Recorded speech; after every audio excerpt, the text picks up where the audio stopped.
Welcome back to the channel, everybody. I am Mick Alfany. We have so much good news today. It's unbelievable. This is the type of day I like. We have good news about XRP, XLM-based products, Cardano, Bitcoin's doing its thing, gold. Let's jump into it right here. So this article is from the cryptobasic.com. I hope you're all having a fantastic day. So it says this, Ripple vice president says next 2 years could be tipping point for mass crypto adoption. And we know what that means. Mass XRP adoption. Make no mistake about it. This is bullish. I like to hear it. Yes, yes, yes. Muy linda. That means the timeline might have sped up. We were still looking at 2 to 3. They were talking 2 to 3. Then Ripple was talking about 4. But now we're hearing 2 years. Now, I know there's no guarantees in all of this. I know that. But it's still exciting to know that maybe, just maybe, things might go a little bit faster. Let's read this little tidbit here. It says, recently, Emi Yoshikawa, the vice president of corporate strategy at Ripple, said the next 2 years could be a tipping point for the mass adoption of crypto. Wink, wink, really, they mean XRP. Yoshikawa expressed the sentiment while fielding questions from panelists at Ripple Consensus. Prominent XRP influencer Crypto Ari, who's always doing a great job, shared a snippet of the interview with the crypto community. Let's scroll down here and see what's going on. It says 300 professionals agree to crypto payments, but we already know this. We've been seeing document after document after document where they're saying that all of these industry professionals, all of these big time bankers, they all want a piece of crypto. And we've seen the takeover coming, haven't we? Check out that last members only video if you haven't already. It's been some eye-opening stuff we're covering over there. In my humble opinion, it says this here. During the interview, Yoshikawa shared key insights about the state of blockchain in the payment industry. Particularly, she shared data points from a payment report Ripple recently published in collaboration with the U.S. Faster Payments Council. I think we covered a little bit of that. According to the VP, Ripple surveyed 300 payment professionals across 45 countries. The aim was to gauge the present state of blockchain payments from professionals' perspective. The survey also aimed to get insights into the advantages and challenges of blockchain. Interestingly, the report unveiled that 100% of the respondents acknowledged the benefits of utilizing blockchain and cryptocurrencies and payment processes. We're going to take over. We're going to dominate.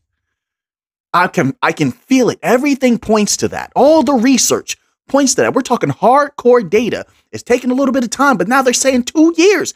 We're going to dominate. Sky's the limit. I'm sorry, I'm getting a little bit fired up. That's how I feel right now. I feel very excited. We have more good news. This is also, according to Yoshikawa, 97% of professionals believed that blockchain and crypto would substantially influence payment systems over the next 3 years. Hey, man, why you do that to us? Wait a minute. Wait a minute. You said 2 years. Now you got 3. So we're back to that 2 to 3 year timeline again. Come on, let's shorten it. I know. Be patient, Alphaneem. I know. But I'm just saying, though, at least they said 2. Well, now they said 3. Oh, man. But anyway, that's not a long time to become the new 1%, like Kai always says. Kai is always one of those top comments down there. New 1% keeps me fired up, motivated. By the way, speaking of individuals keeping me motivated, shout out to Tom J. Noble. Shout out. Appreciate everybody out there. Appreciate you. And thank you greatly for your great message. It definitely meant a lot to me. All right. And I hope all the best comes to you wherever you are. All right. You're one of our family here on the channel. That's how I think about this channel. You all are family. I know somebody else there. I'm not family with you, Alphaneem. I ain't no family with you. That's okay. I'm still going to call you family anyway. You mind? I do mind. Anyway, let's move on to this next article. We have a lot to get through today. All right. I'm feeling much, much better today. Much, much better. I hope you all are feeling good out there as well.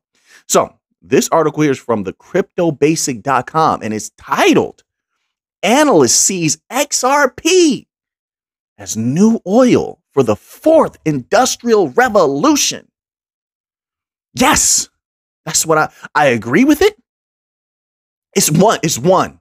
I want to put that out there. It's one. You got XRP. XLM is right there. Don't sleep on it. It's a sleeping giant. Quant is right there. Quant is going to, not financial advice. I'm just giving my opinion.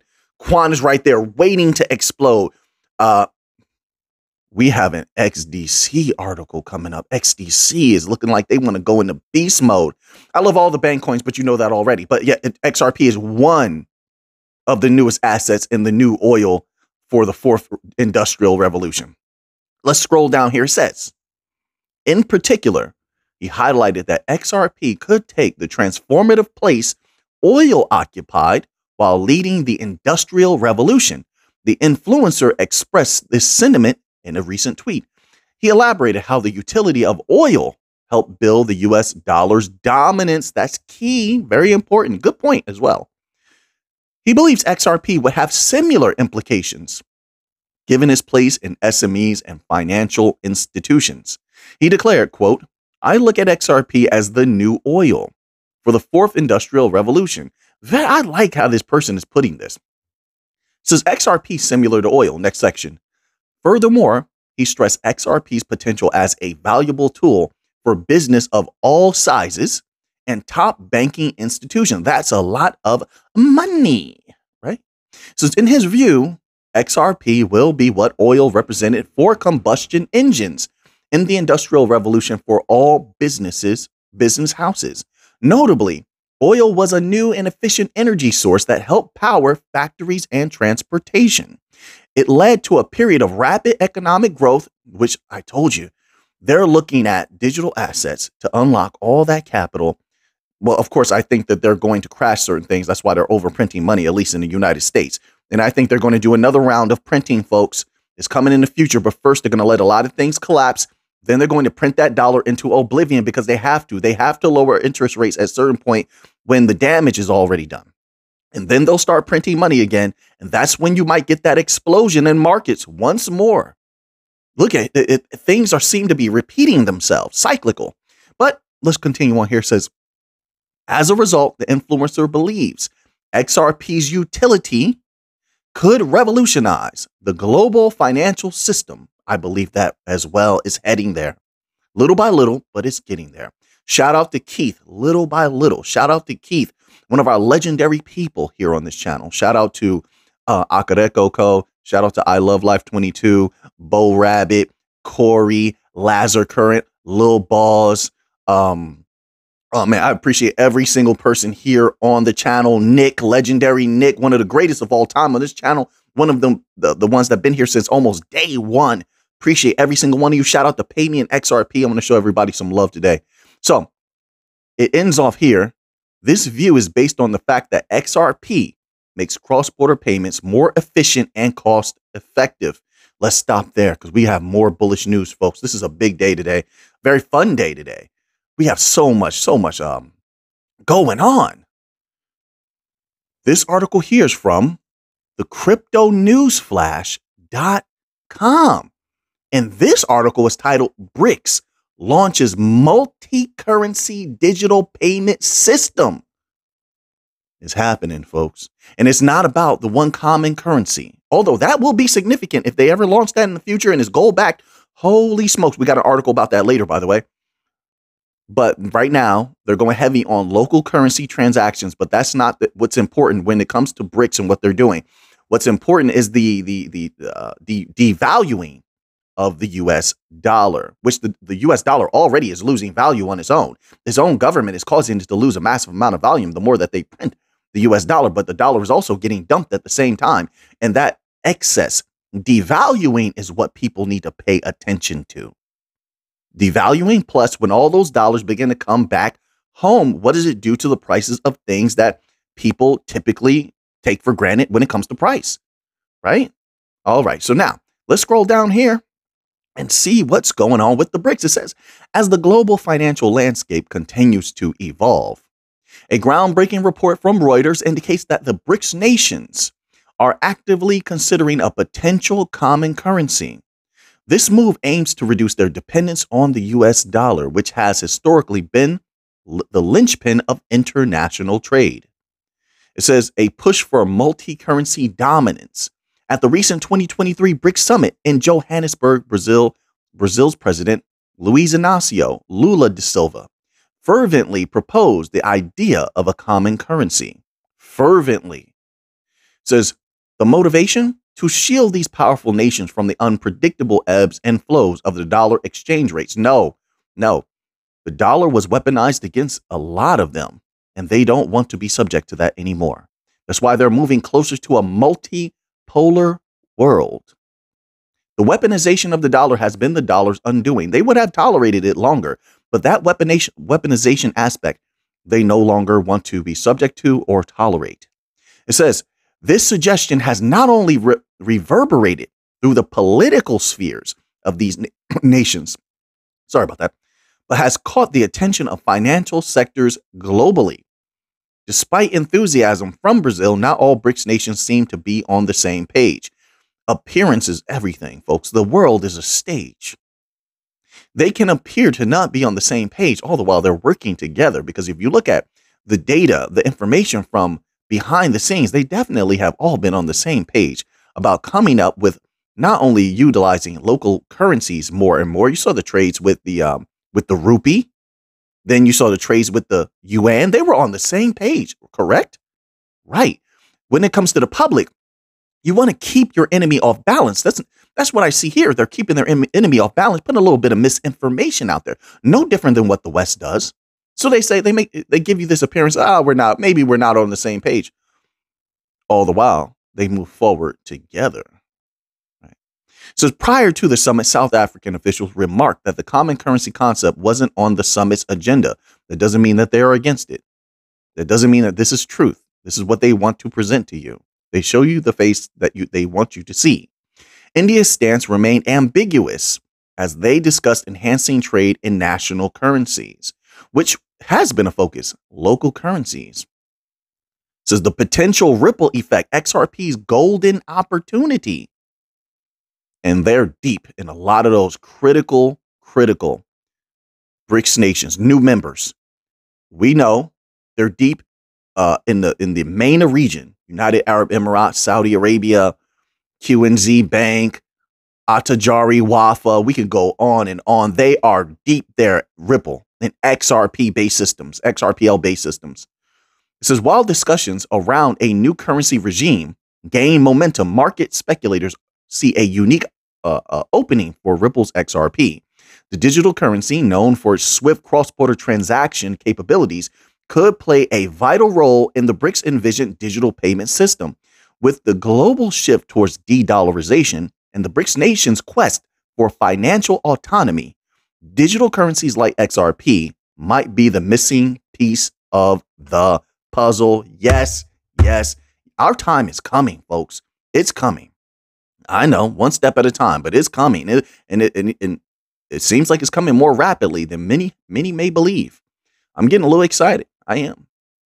So now, let's move on here. This article here is also from thecryptobasic.com, and it is titled 9,222% XRP return on investment, comparing value of $100 invested in XRP 10 years ago with Tesla, Apple, Microsoft, and Visa. Let's scroll down here and see what they're talking about. Let's take a little peek. It says, while the stocks of most tech giants, including Tesla, Apple, Microsoft, and Visa, have witnessed massive rates of appreciation over the last decade, XRP has outperformed all these assets by a mile within the same period. John Ehrlichman, renowned TV personality, senior anchorman at Bloomberg, recently took to X, formerly Twitter, to call attention to the returns on investment of the largest tech giants over the past years. Wow, he has a list here. We won't go over everything here. There's a lot. says value of $100 invested 10 years ago. Tesla, $2,189. Adobe, $1,154. Eli Lilly, $1,064. Netflix, $1,030. Apple, $992. Microsoft, $944. Meta, $691. Wow, I would have thought it would have been a little bit more for Meta, but okay. MasterCard, $660. We'll leave off there. Let's scroll down. It says here, how XRP compares. No comparison. Well, in the future, definitely is not going to be a comparison if everything goes according to plan. However, it says, despite the legal pressure from the SEC lawsuit and the lack of ample regulation in the crypto scene, XRP witnessed a much greater rate of appreciation than these tech behemoths. What does that tell you about the potential of the future? And utility hasn't even kicked in yet. All that passive income, getting XRP locked up on chain. Because that is what happens, right? When they implement certain things. We won't go too deep into that because I'm going to cover that another time. So 10 years ago, XRP was changing hands at 0.005 of a cent. XRP saw this value during the last week of August 2013. Following a series of highs and lows, XRP is trading for 52 cents as of press time. XRP's current value indicates that the asset appreciated 9,222% over the past decade.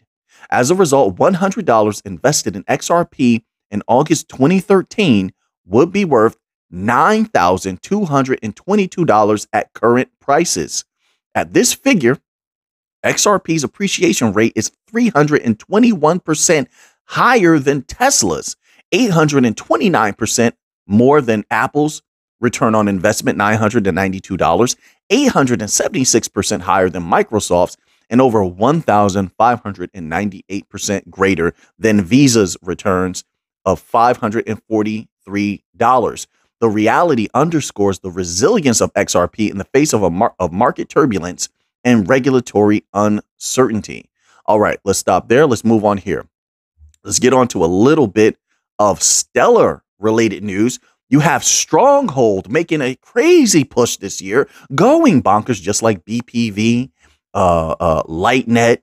I mean, and it's very, very strange, folks. I'm telling you, as all of these companies that are built on Stellar move forward at light speed building, including Stellar Foundation as well, all the stuff that they're doing. And they have the Soro Band thing coming out very soon. That's going to be huge. They're keeping it quiet. Oh, man. If Stellar takes off, people are going to be blown away. But here, you have this video Stronghold released on their YouTube channel titled Embracing the Future of Finance. I want to just read a little bit from this transcript here. And it says, the world must be digital too. And that's where platforms like Stronghold come in. A digital payments platform is like the beating heart of modern commerce, bridging the gap between traditional and the cutting edge in a world where convenience is king as far as digital payments transactions. It says digital payments transactions are seamless, secure, and swift. I don't know if there's pun intended there, but it's not just about moving money from A to B. Stronghold is all about fresh ideas, smooth connections, and smart solutions. While Stronghold is a payments platform, there is more to our story. Meet Stronghold Net, our network designed to offer its participants the best and latest features tailored to the needs of our modern community. So what Stronghold is, and I love this, that they're putting out advertisements. They're making a push.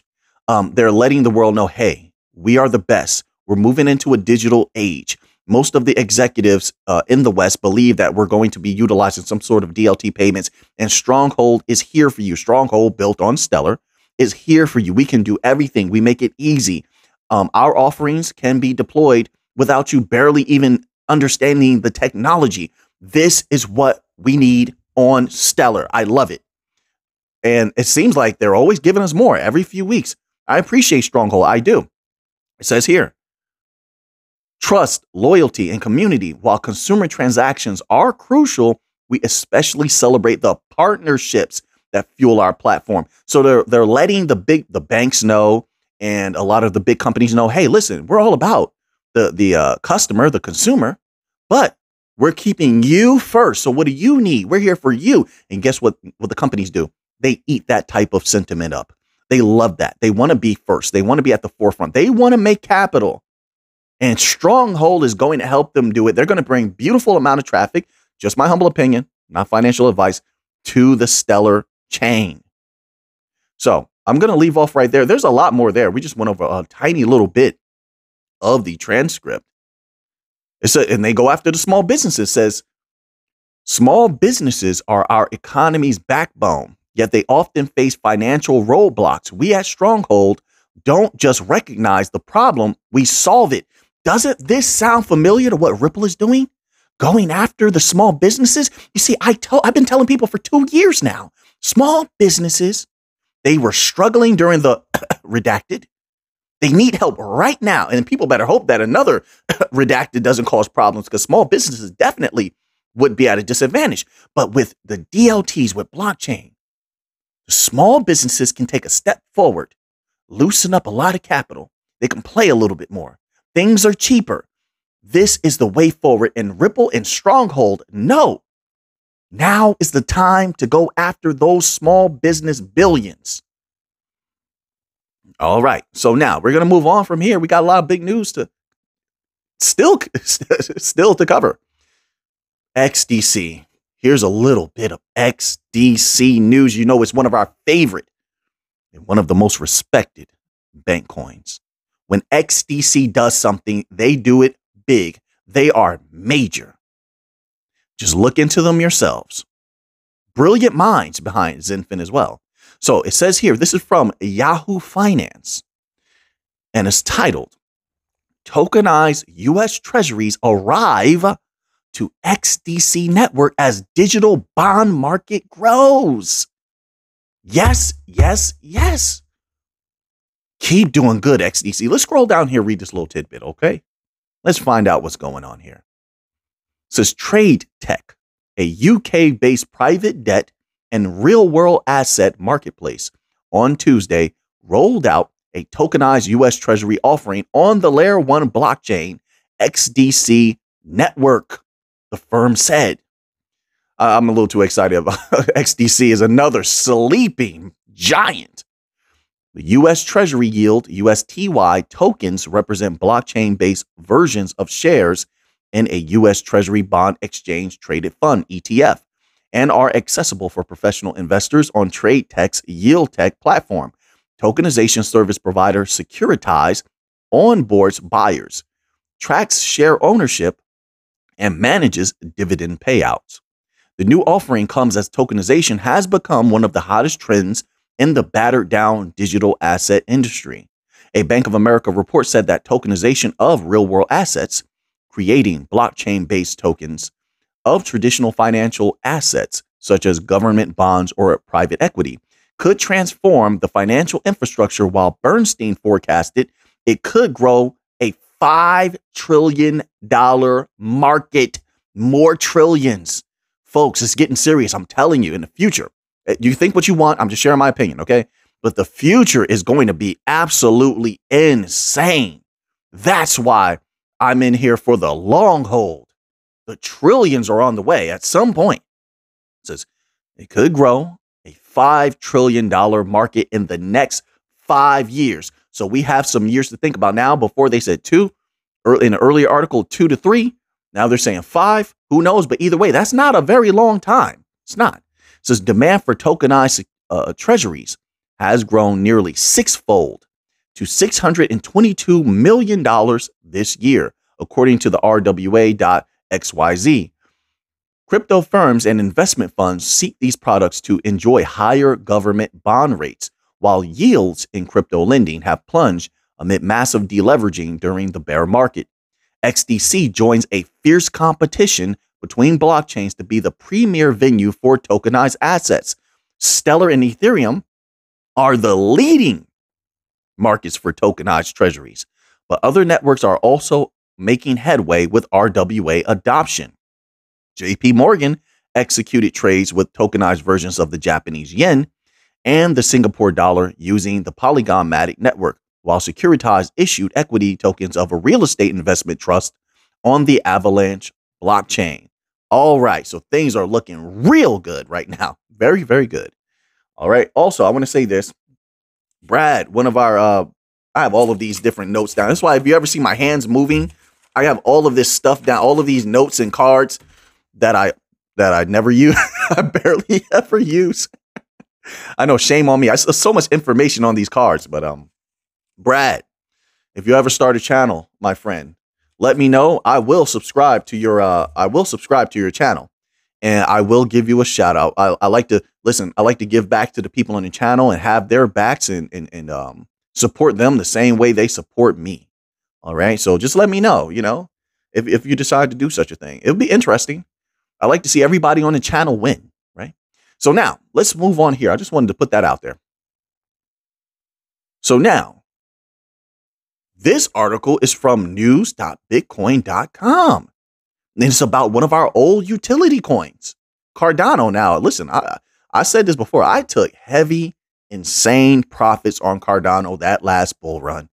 It was beautiful, but it never changed my mind. So I haven't held Cardano since then. But it's never changed my mind that Cardano has a bright future.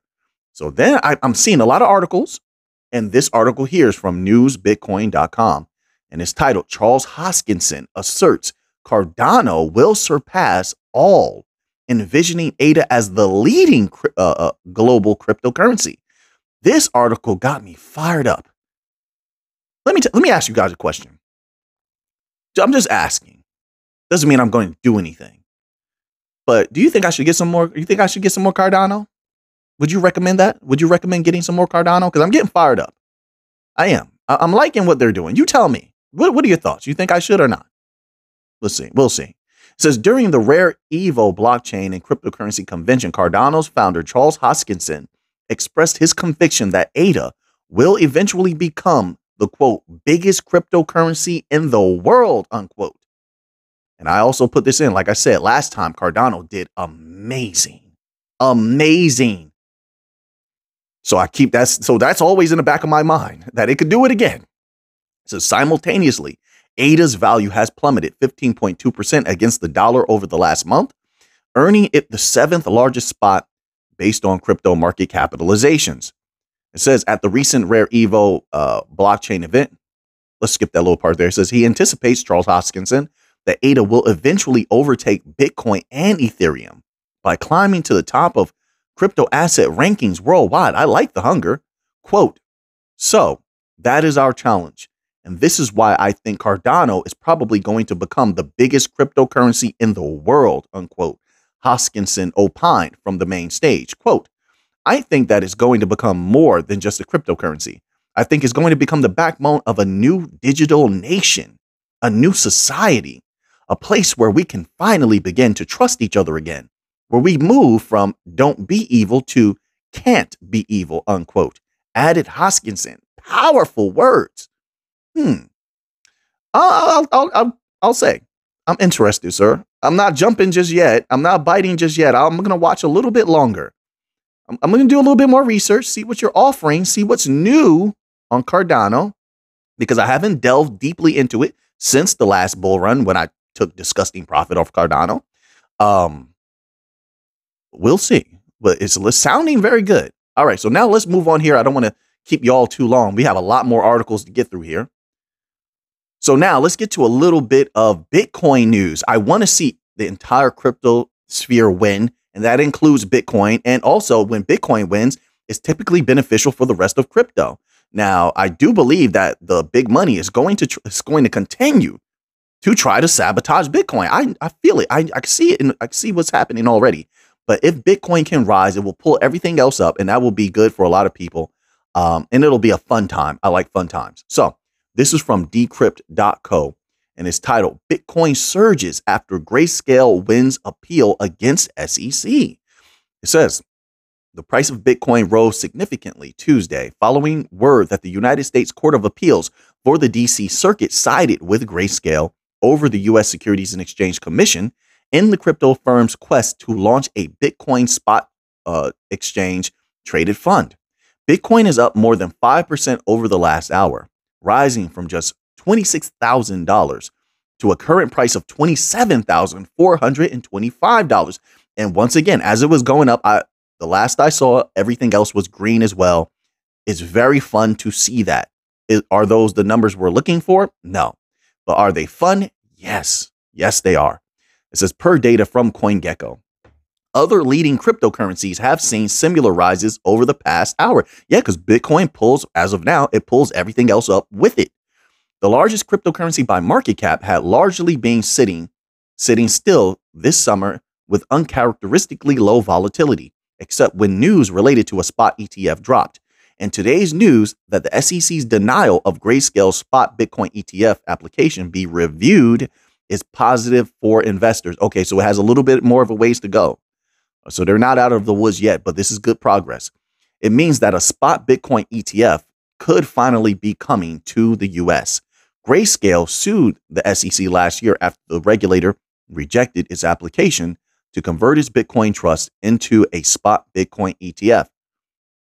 A Bitcoin ETF doesn't exist in the States because the SEC has been reluctant to approve one. All right, so it says, in June, Bitcoin touched yearly highs of $31,000 per coin after Wall Street heavyweight BlackRock submitted its application that we know. All right, so things are looking a little bit better for Bitcoin. Let's see how it goes. Definitely could use Bitcoin going up a little bit because it could spark a run for everything else, right? And I think that if positive things happen for Bitcoin, and Bitcoin has a bright future, don't get me wrong. The entirety of the crypto sphere is going to have to go through a few lulls, possibly. But if certain catalysts go right for Bitcoin, it could make negatives that are to come, negative catalysts that are to come, lesser. Just my humble opinion. So, mass adoption continues to move forward. This is also from decrypt.co, and it's titled, Oman invests millions in crypto amid questions of whether it's Sharia compliant. We know Algorand is. Isn't Algorand is Sharia compliant, isn't it? Right? Something like that.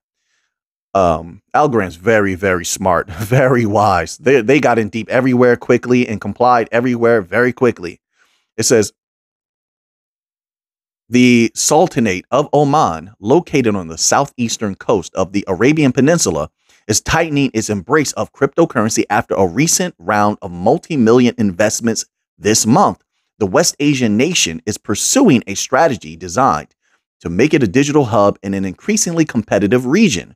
In August, the Omani government announced close to $800 million in fresh investments in cryptocurrency mining operations. On August 23rd, a $300 million deal was announced with the Abu Dhabi-based Phoenix Group to develop a 150 megawatt crypto mining farm with Green Data City, Oman's first licensed crypto mining entity that will go online next year. Weeks earlier, Muscat approved a $370 million farm operated by Exahertz International, with plans to launch 15,000 more machines by October, according to a local news report. Big things are happening. We are moving forward, folks. We're moving closer and closer to mass adoption around the world. The investments mark a, quote, major milestone, unquote, in Oman's work to, quote, help accelerate the growth, unquote, of its digital economy, said Ahmad Al-Mawali, Oman's Minister of Transport. All right, so good things continue to happen. Let's move on to this next article here. And of course, we have to balance everything out with all that good news. We have some insane SEC news, but it is important to stay up to date on this here. So this article is from fortune.com and it's titled, in a first, the SEC says NFTs. Of course, they had to go after NFTs. They're going after stable coins, NFTs. Holy smokes. In a first, the SEC says NFTs sold by an LA-based entertainment firm are securities. Wow. Here's how that could ripple throughout the industry. Well, we already have illegal mines. It's going to be a battle. And they're going to have to really be able to put up that money to battle SEC. This is winnable. This is winnable. We already have brilliant minds from a lot of the most brilliant legal law firms that have already established why NFTs are not, or certain types of NFTs are not securities.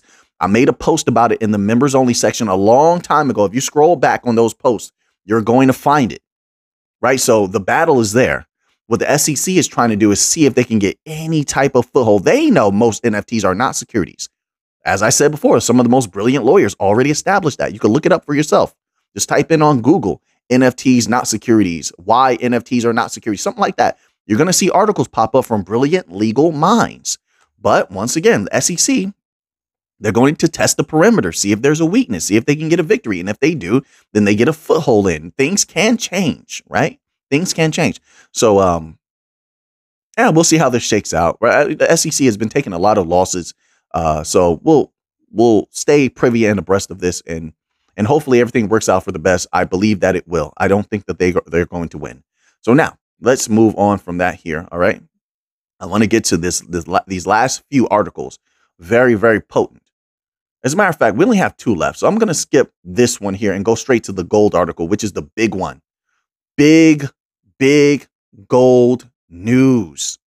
This is from kitco.com, and it is titled, How Gold Price Gets to $10,000. Give me that money. Muy linda, mi gente. Oh, yeah. Oh, yeah. It says Brics expansion, gold-backed currency, monetary reset. Oh, a lot of things coming. People don't see it, but they're coming nonetheless. The Brics formal invitation to Argentina, Egypt, Ethiopia, Iran, the United Arab Emirates, and Saudi Arabia to join the bloc moves the world one step closer to a quote-unquote very dangerous phase for the U.S. and the next major conflict, according to Wilhelm Mittelkoop, founder and CIO of the Commodity Discovery Fund. Quote, I don't feel comfortable by all these developments, and we shouldn't call it World War III right away. It is. I told people it's a different type of war going on. It says, we shouldn't call it World War III right away, but we're moving towards a very dangerous phase, unquote, Mittelkoop told Michelle Macquarie, lead anchor and editor-in-chief of Kitco News. Quote, this BRICS conference is the next step in a financial economic war. That's exactly what I've been telling them, sir. I told them that's what's going on here. And it's never been like this before. A lot of people try to write off BRICS, but they don't see the intricacies of what BRICS is doing. They are actuating on things, and that's new. It says, and I'm afraid it's all connected. And I'm not the only one who has warned of a possible World War III scenario, unquote. But it's a different type of war. It's not boots on the ground type thing. It says, the new BRICS membership will take effect from January the 1st, 2024. However, out of the 6 new members, Saudi Arabia is yet to officially confirm. You think that's not going to happen? Come on now. It says, with the country's foreign minister, Prince Faisal bin Farhan, stating, quote, we await further details, unquote, and, quote, based on this information and in accordance with our internal procedures, we will make the appropriate decision, unquote. Mittelkoop responded that he was not surprised by Saudi's messaging.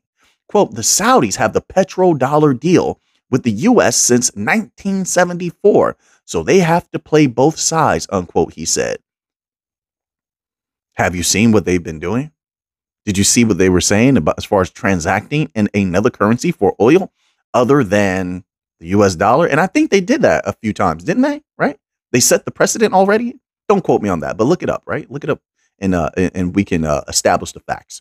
So the fact that Saudi Arabia have agreed to be named in the BRICS statement, quote, is a sign that there have been very serious talks between the BRICS alliance and the Saudis, unquote. And that oil is very important, no matter what anyone says, very important to the U.S. dollar. Very important. It says here, quote, the biggest risk for all of us nowadays is that this fight between the U.S. and China might become, well, I don't even want to put that energy out there, but this person's getting a little bit bent out of shape there. I wouldn't go that far, so I'm not going to say those things that he just said. But it says here, with 6 new members joining its ranks, That would increase to 46% of global population, 29% of global GDP, and 25% of global exports. The most significant change will be noticed in the share of global oil production. Prior to the expansion, BRICS were in control of around 20% of global oil output.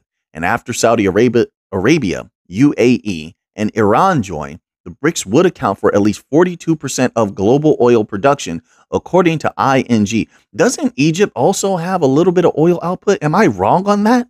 I believe that they do. I don't know why they're not being included in here if that is accurate.